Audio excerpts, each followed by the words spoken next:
Hello, magandang hapon po sa inyo lahat. Good afternoon. This is Papa Angelo, your God and Man's Laws Life Counselor. Today is October 31, 2020.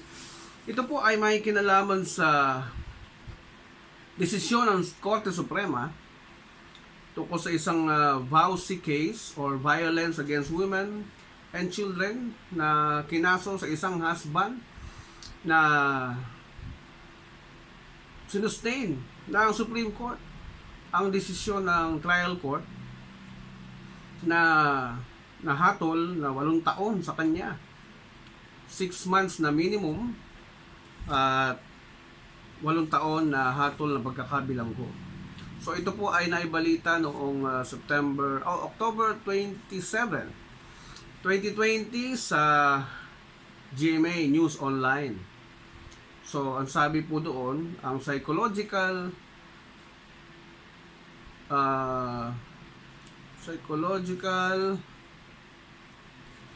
effect ng pag-iwan ng isang husband sa isang wife ay isa rin daw form of violence. So yun po ang sabi sa balita. So ni-research po natin ang naturang kaso at natagpuan po natin na ito po ay dinesisyonan noong September 8, 2020 ng Korte Suprema. At itatago na lang po natin ang parties involved dito. Although ang pangalan ng lalaki ay nandito sa kaso, hindi ko na lang po babanggitin. Siguro case number na lang para lang tama po ang ating sinasite na kaso. Ito po ay GR number 247429. Okay.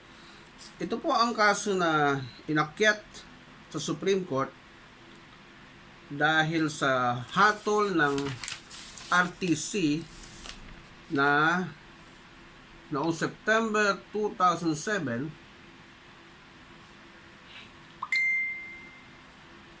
prior and subsequent thereto in the city of Las Piñas, Philippines, within the jurisdiction of this honorable court, the above named accused, with intent to humiliate and degrade his lawful wife, did then and there willfully, unlawfully, and feloniously commit acts of psychological abuse upon his wife by then and there committing acts of marital infidelity by having an affair with his paramour and begetting 3 illegitimate children with his paramour, thus causing his wife emotional anguish and mental suffering.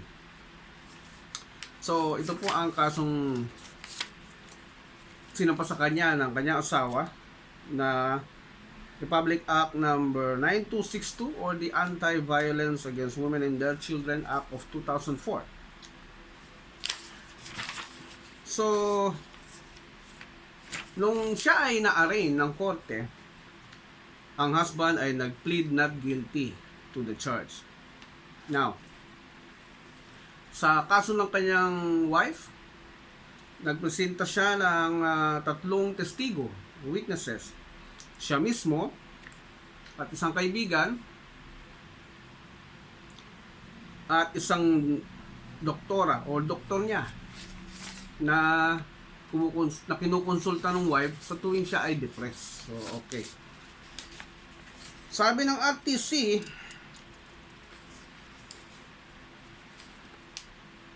doon sa pangyayari sa korte, si babae daw o ang wife ay tumistigo na siya at ang husband ay kinasal noong October 5, 1989 sa Malate Catholic Church. Initially, at the onset of their marriage, ang husband daw ay napaka-hardworking, loving and faithful. Sabi ng babae ito ha. She had no marital issues with husband until si husband ay nagpunta ng Zamboanga City in February 2007 para sa kanilang networking business. Dati siyang OFW pero nag-decide na tumigil in 1993 para tulungan ang wife sa kanyang business na networking. At doon niya napansin na si babae, napansin niya ang kanyang husband na nagbabago ang mga pananalita or behavior. Minsan daw Ang husband ay depressed, husband niya ay mukhang depressed at parang iiyak. He always appeared absent-minded. Lagi daw absent-minded ang husband. She was concerned, si wife ito, at tatanungin niya ang husband niya kung bakit, ano ang nangyayari. Pero tatahimik lang daw ang husband. At titingnan lang siya at mukhang punong-puno ng anxiety daw yung kanyang husband. So, ang babaeng sasalaysay dito, ang prosecution din. Isang araw, nakatanggap siya ng text message sa isang tao o dalawang babae na nagsabi sa kanya na ang kanyang asawa daw, husband, ay mayroong karelasyon na best friend nila. Itong dalawang babae nag-text sa wife. At nung una daw, hindi niya pinaniwalaan. Pero yung information na yan, na binigay sa kanya sa text, ay nagdala sa kanya doon sa Zamboanga para sundan ang kanyang husband at malaman kung totoo nga. Kaya nung September 3, 2007, na-confirm niya na ang kanyang husband ay meron ngang kasamang babae. Ibang babae. Okay. Now, so complain siya doon. Humingi siyang tulong sa Philippine National Police. Nagsettle daw sila doon at nagpirmahan ng kasunduan na hindi na babalik si husband sa kanyang karelasyon doon sa lugar na yon. At umuwi na sila uling Maynila.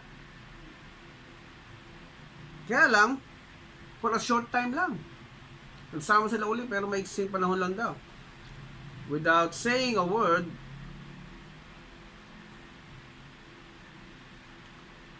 umalis uli si husband noong November 22, 2007. So, September 3 yon nung magpirmahan sila, 2007 din.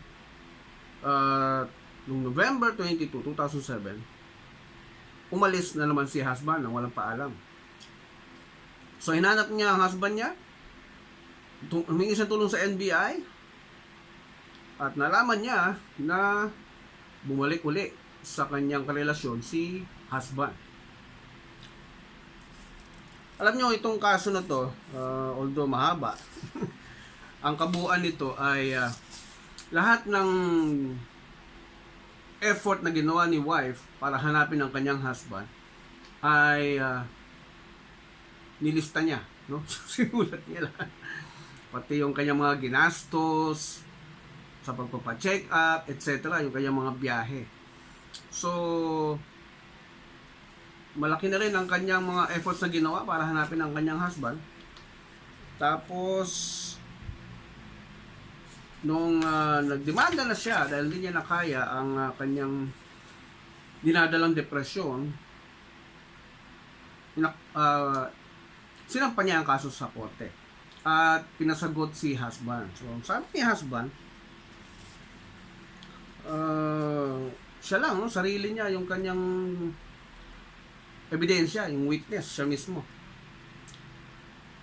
Sabi niya, kinasaldo sila noong 1989. At siya ay dating taxi driver at OFW ng 2 taon. Nung matigil siya mag-OFW, bumalik siya sa pagiging taxi driver. On the other hand, yung wife ay nasa negosyo ng networking. Yung mga sapatos, damit, etc. Para matulungan daw ang kanyang asawa, babae, sa kanyang business, nagre-recruit siya ng mga dealers. At pumupunta pa siya sa mga probinsya para lang maghanap ng dealers at matulungan yung kanyang wife sa kanyang networking business ng mga sapatos, damit, etc. O ibang items. Sa isang kilalang brand na naalala niya, kinuwento niya na initially daw, ang kanilang kasal ay napaka-smooth. Pero nung nag-umpisa daw kumita ng malaki itong si kanyang wife, nagbago rin ang kanyang pag-uugali, kanyang mga kilos. Tinatapat niya na hindi siya kumikita doon sa mga nire-recruit niyang agents o dealers na nagtatrabaho para sa asawa niya.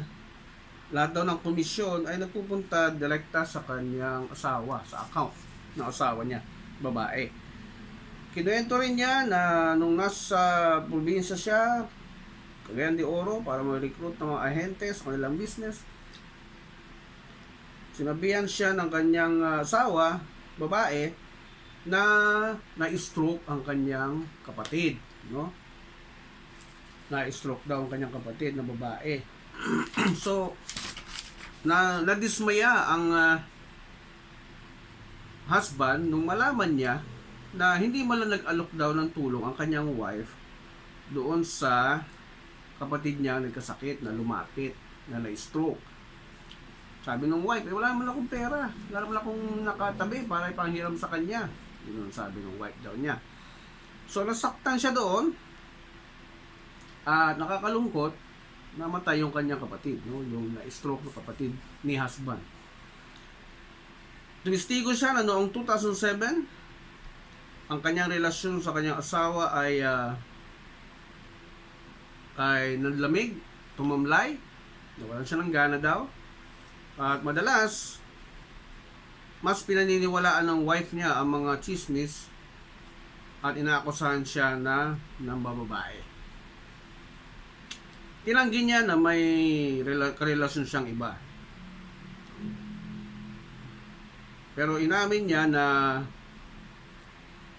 husband na nung nagpunta sa Zamboanga si wife niya, nag-file ito ng complaint sa kanya sa woman's desk. So naaresto siya as a consequence at napilitang pumirma ng isang kasunduan. So bumalik uli ng Manila hoping na magbago ang kanyang wife, pero hindi daw nagbago.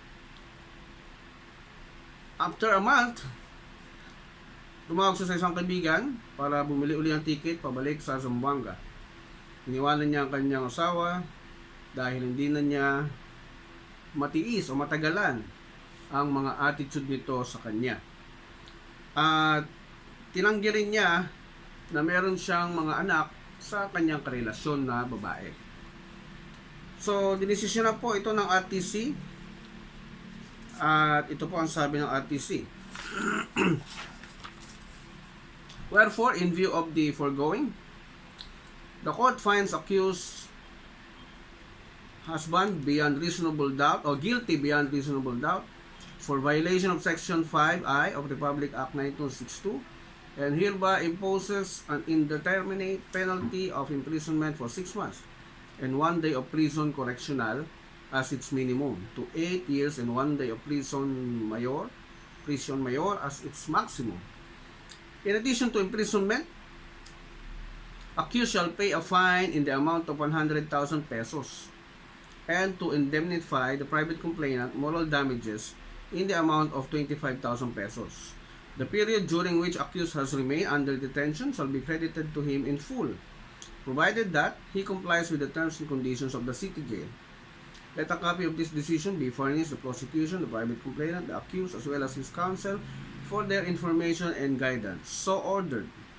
So inapela niya to sa Court of Appeals ng husband. Pero dinenay ng Court of Appeals yung kanyang apela. At inakyat niya sa Supreme Court. At yun po ang naging resulta. Kinatigan ng Supreme Court ang desisyon ng Court of Appeals, ang findings ng RTC. So, hindi ko nababasahin yung ibang mga binanggit dito dahil mas matibay yung ebidensyang pinisenta ng wife doon sa korte. So, wala rin pong sinabi dito kung may mga anak sila. Pero ang totoo na na-establish ay kasal sila at nagsama. Na ayon din sa kwento nilang dalawa, masaya nung una, hardworking si husband, loving, faithful, babae nagkukwento ha. At until such time na nababalitaan niya na daw na merong karelasyon yung kanyang husband. Okay. Dahil sa kinatigan lahat ng ebidensya ng babae, nakita ng korte yung kanyang pagsusumikap na makuha, may balik ang husband sa kanilang bahay. Nakita ng korte yung kanyang mga efforts at gastusin at yung mga sinapit niyang psychological depression, trauma sa ginawa ng husband. Siya ay pinanigan ng korte. Now, nakakatakot ito, lalo na sa mga husbands na may similar situation. Anong similar situation? Yung basta na lang nakipaghiwalay, o basta na lang nawala, o basta na lang ng ibang bahay, o basta na lang nagkaroon ng karelasyon sa iba nang hindi inaayos sa wife. So, sa kwento dito, dahil sa nawalan siya ng gana, hindi pinahiram ng pera yung kanyang kapatid na na-stroke, maaring doon nagsimulang mawalan ng gana si husband. At dahan-dahan siyang umiwas sa kanyang wife hanggang sa magkaroon siya ng karelasyon. Ngayon, hindi malinaw sa narration ng kaso kung ano nauna. Ano ba yung nauna? Kung siya ba ay nagkaroon muna ng karelasyon o nauna yung hindi pagpapahiram ng babae, ng wife niya sa kapatid niyang na-stroke. Hindi pagpapahiram ng pera. Hindi natin alam kung ano nauna doon. Silang dalawa lang nakakaalam nun. Okay? Pero malinaw dito sa pangyayaring ito na ang mga husbands ngayon na nakasal, no? Na nang iwan, humiwalay, ang ibang bahay, kahit na may anak o wala, ang wife ninyo ay pwede kayong habulin, kasuhan, ipakulong kahit anong oras. Yun po ang malinaw sa kasong to, ha? Kahit anong oras. So, ano may papayo ko sa inyo? Hindi natin pag-uusapan ng legal side ng kasong ito dahil nag-usapan na ito ng mahabang panahon. Marami ng hukom at justices na nag-aral sa kasong ito. Ang pag-uusapan po natin ay ang practical side ng pangyayaring ito at ang spiritual side ng kasong ito sa mga mag-asawa. Tandaan nyo mga kaibigan, ang pag-aasawa, yan ay hawak ng Diyos. Okay? Hawak ng Diyos yan. Sa Kanya yan, marriage. Kaya, hindi pwedeng paghiwalayin ng tao talaga ang sino man pinagsama ng Diyos, sabi niya, di ba? Kahit sino pa mga pare, pastor, o religious leader ang kausapin ninyo, ang kasal ay pag-aari ng Diyos. Ang marriage, ang author ay ang Diyos, hindi ang gobyerno, hindi ang Kongreso, hindi ang Senado, at lalong hindi ang Supreme Court. Nai-involve sila, yung korte, yung gobyerno, kapag malis ka sa iyong obligasyon. Okay? Sila yung hahabol sa iyo. Iba pa yung parusa ng Diyos sa iyo, no? Kapag humiwalay ka sa iyong asawa nang walang pasabi. Okay? Nang hindi nyo pinagkasunduan. At hindi rin pwede pagkasunduan ng paghihiwalay eh. Now, dahil sinabi ko na sa Diyos ang kasal, sa Diyos ang may-ari ng inyong pagsasama, hindi ito tungkol sa inyong feeling, hindi ito tungkol sa inyong damdamin. Okay? Pag pinag-aralan nyo mabuti ang sinasabi ng Biblia, ng Diyos tungkol sa marriage, ang habol niya ay ang magkaroon ng godly offspring, no? Hindi ito, wala siyang pakialam, walang pakialam ang Diyos kung ikaw ay malungkot, masaya sa inyong marriage. Basta pinagsama ko kayo, alamin niyo kung paano kayo mabuhay ng tama, paano niyo gampanan ang papel niyo sa isa't isa, alamin niyo. Hindi po lalapit ang impormasyon sa inyong dalawa. Now, kung nagkakaproblema ng inyong marriage, at ang huling solusyon na lang na alam mo ay humiwalay, hindi po yan basta-basta pinakikinggan ng korte. Okay? Kung huling solusyon mo ay humiwalay kagad, hindi po yan matibay na ebidensya kagad para pawalang bisa ang inyong kasal. Alalahanin nyo, ang Estado ay may obligasyong protektahan ang bawat marriage, ang bawat kasal. Kaya kung pumasok ka sa marriage, talagang sakop ka na ng marriage law. At dalawa ang marriage law. Marriage laws ng Diyos, marriage laws ng bansa, ng tao. Okay? So dalawa yan. Ang marriage law ng Diyos, hindi ka makukulong pagka na-violate mo. Pero, yung consequences naka-built in. So, paano darating sa yung penalty ng pag-violate sa marriage law ng Diyos? Maraming bagay.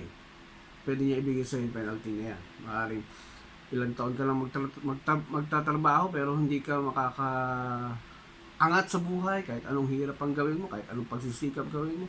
Never kang aangat sa buhay. Lalo na kung meron kang nasaktang tao, yung iyong wife. At sakali naman na maging maayos ang inyong paghihiwalay, or bago ko banggitin yung paghihiwalay, kailangan nagawa niyo lahat ng paraan bago kayo magdesisyon, pumunta sa korte para ipawalang bisa ang inyong kasal. Anong paraan sinasabi mo, Papa Angelo? Mag-usap muna kayong dalawa. Alam mo, problema ko to sa iyo eh. Bakit mo ginawa ito? Hindi mo pinalalampas dapat ng 24 hours dyan. Okay? Kung ikaw babae, mayroon kang concern sa husband mo, alam mo, may problema ako sa iyo eh. Binastos mo ako or nasaktan mo ako. Kasi mga babae, design as emotional human beings yan eh. Kaya sabi sa Biblia, utos ng Diyos, dahil sa kanya ang marriage, sabi niya, husbands, love your wives, and do not be harsh with them. Nasa Colossians yan. At sa mga wives naman, respect your husband, submit to your husbands. Yung respeto, kailangan alamin mo, wives, kung hanggang saan ba ang mga kilos, gawa, salita na sumasakop sa salitang respect. Kailangan i-research mo eh. Kagaya ng, pag sinagot ko ba ng pabalang yung husband ko, nadidisrespect ko ba siya? Pagka tumaas ba boses ko sa kanya, nadidisrespect ko ba siya? Kailangan pag-isipan mo yung mabuti. Dahil yung lalaki, designed to be logical, designed to be ruler, to dominate your family, your house. Siya ang mamumuno sa bahay nyo eh. Hindi pwedeng ikaw yung maghahari-harian. Mga wife or mga wives. Papel ng husband yan, to rule over the family. Yan din ang explanation ng Diyos tungkol sa pamilya. So kung dati binata ka, hindi ka sakop ng marriage laws ng Diyos o ng marriage laws ng taong bayan o ng bansa, mga batas na gawa ng tao, hindi ka sakop nun. Parang dati hindi ka nagda-drive, kumuha ka ng lisensya para mag-drive, sakop ka na ng traffic law. Kung hindi ka nagda-drive, hindi ka naman sakop ng traffic laws. So ganun din, nung binata ka pa, wala ka namang wife na mamahalin. Binata ka, you choose to live a bachelor. Kung wife ka naman, pinili mo mag-asawa, edi you have a husband to respect. Sakop ka na ng marriage laws ng Diyos. Ang hirap po kasi, ginawa nating optional ang pagsunod sa Biblia. Hindi na yan sakop ng panahon ngayon. Moderno na tayo ngayon. Ginawa niyong optional. Ang pamahalaan ng Diyos ay isang kingdom concept. Kingdom principle. Pag sinabing kingdom principle, kingdom concept, hari ang namumuno at ang mga batas niya ay hindi conditional, non-negotiable. Walang karapatan ang taong hindi sumunod. Obligado kang sumunod kasi hari nag-uutos eh. Kaya, na-desisyonan mo mag-asawa, yan ay sakop ng Diyos. Susunod ka sa inuutos ng hari. Okay? At ang consequences niya, pag hindi mo sinunod, ay built-in. Pag sinabing built-in, mangyayari. Ang dapat mangyari. Yan yung tinatawag ng mga eksperto natin na karma eh. Karma na hindi mo nakikita, pero mararamdaman mo na lang. So, kahit hindi ka idaan sa korte, sa trial, binayolate mo yung marriage laws ng Diyos, yung punishment niyan, kusang darating. Kahit di ka idaan sa korte o sa trial. Okay? Built-in punishment ng Diyos yan. Kaya kagaya nun, nawala ng gana yung husband sa'yo, di ba, dapat nagtutulungan kayong dalawa. So, kung lumapit yung pamilya niya sa'yo para humingin tulong, ano ba naman yung may maliit na halaga kang binigay para naitulong doon sa kapatid niyang na-stroke? Di ba? Kung ang magkano halaga yung kaya ng dibdib mo, kaya ng puso mo, ano ba naman yung i-release mo at itulong mo? Malaking bagay sa husband yun. Kasi nasa malayo siya, ano magagawa niya? Ikaw yung nasa Maynila. Okay? At ang problema na mag-asawa talaga, pwedeng dalawa kayong sisihin, no? Magkabilang party. Pwedeng dalawa kayong sisihin. Bakit? Lalo na pag hindi mo alam trabaho mo bilang wife. Lalo na pag hindi mo alam trabaho mo bilang husband. Inaalam po yan. How to be a husband. How to be a wife. Sinasaliksik po yan. Dati, ang hirap nating bumili ng libro. Pwede pa natin idahilan, wala akong pambili. Eh ngayon, lahat ng tao may cellphone. At napakaraming information sa cellphone. Mag-google ka lang. How to be a good wife. Naku, lalabas ang napakarami. How to be a good husband. Naku, lalabas napakarami. Wala ka nang pwedeng idahilan ngayon eh. Hindi ka na pwedeng magdahilan ngayon. Wala kang pambiling libro. Wala kang pambasa eh. Bakit pag sa Facebook eh, mas mahabang oras ang inaano mo dyan sa kababasa ng mga wala namang kwenta. Hanapin mo yung may kwenta na makakatulong sa inyong pagsasama. Hindi yung mga video na wala rin kwenta, na patatawanin ka lang. Pagkatapos mo panoorin yung video, eh magkaaway pa rin kayo mag-asawa. Nakatulong ba? Okay? Huwag kayong magsaya ng oras habang nagsasama. So, habang inaayos yung problema yung dalawa, okay, magpakumbaba yung isa. Kung pareho may kasalanan, pareho kayo magpakumbaba. Okay, sige, hindi na kita sasabihan ng masakit. Sorry, amitin natin yung pagkakamali natin. Aminin natin yung kakulangan. Pasensya na. At hindi na dapat maulit yun, no? Kung mag-aaway man kayo uli, ibang dahilan na. Dapat nga wala nang away kapag naintindihan nyo na lahat yung papel nyo. How to be a better husband, how to be a better wife. Pagka naintindihan nyo na lahat yan, tapos in-apply nyo, wala na dapat away. Hindi na kayo mag-aaway niyan, sigurado. Promise yan. Why? Kasi nasubukan ko din. Yung malaman ko, in the research ko, eh mas masaya yung pagsasama. Okay? Ngayon, kung mayroon pa rin pagtatalo na mangyayari, gawin niyo yan sa comfort room, sa CR. Dahil ang CR, tapunan ng dumi. Yung pagtatalo, tapunan ng dumi sa katawan niyan, doon yung itapon sa CR. Who knows, baka naman hindi na kayo mag-away, pag nandun na kayo sa CR, magkatikit din dalawang katawan niyo, di ba? Ba't pa kayo mag-aaway? So, yun yung mga paraan na kailangan natin gawin bilang mag-asawa para ma-solve ang isang issue, ang isang problema. Hindi po solusyon ang paghanap ng ibang tao sa loob ng bahay. Hindi po yun ang solusyon sa problema ng mag-asawa. Nandun din ang solusyon sa loob ng bahay. Hindi po sa labas. Hindi po ibang tao. Kung meron ka mang hindi nakikita maganda sa asawa mo, sabihin mo, alam mo, gusto ko maging ganito ka eh. Maging magalang ka sa akin eh. Kasi alam mo, nadidisrespect ako eh. O di maging magalang ka, wives. Sa inyo naman mga husband, gusto ng wife nyo, gusto lagi nilalambing. Eh, kailangan talaga ng mga babae yan because they are designed to be emotional. I-research nyo kung ano magkakadesign sa inyo ng partner nyo. O ng Diyos sa partner nyo. Malalaman nyo, ito pala ang kailangan ng wife ko. Ito pala kailangan ng husband ko. Iba pag may information kayo tungkol sa inyong piniling partner. Kayo pumili niyan eh, hindi ang Diyos. Okay? Tandaan nyo, hindi in-endorse ng Diyos si Eva kay Adan. Si Adan na nagdesisyon na gagawin niya asawa si Eva. Okay? Hindi siya in-endorse. Why? Napaka-smart ng Diyos. Pag in-endorse siya, Adan, yan ang magiging asawa mo ha. Na nag-away. O sino sisisiyan ni Adan? Di ba ang Diyos? Itong babaeng binigay niyo po, Lord eh. Napaka-smart ng Diyos, hindi niya gagawin yung endorsement na yan. Dahil masisisi siya. Diyan tayo magaling, di ba? Yung mga tao. Yan ang nature natin. Manise. Kaya, mga kaibigan, doon po ang pag-resolve ng problema mag-asawa. Lahat ng paraan, gawin nyo muna sa loob ng bahay. Hindi kayo lalabas ng bahay, hindi kayo hanap ng ibang solusyon sa labas. Kayo lang muna. Pag nahirapan na kayong isolve, talagang nagmamataas na ang bawat isa, hindi na kaya ng dibdib, galit na, hindi na kayo nakakapag-usap, kumuha na kayo ng professional. At yun yung time na kailangan nyo magpakumbaba at makinig sa taong nararapat tumulong sa inyo. Kailangan nyo makinig. Hindi solusyon ng paghihiwalay, hindi solusyon ng annulment, hindi solusyon ng paglabas ng bahay. Ang solusyon, nasa loob lang ng bahay. Okay po? Kung may mga tanong kayo, message nyo lang ako sa aking Facebook account, page, Papa Angelo. Iba kapag may tamang guide ka sa buhay. Okay? Nakakakuha ka ng tamang desisyon din. Ang married life, mahabang biyahe yan. So, habang bumabiyahe kayo, kumuha kayo lagi ng guide.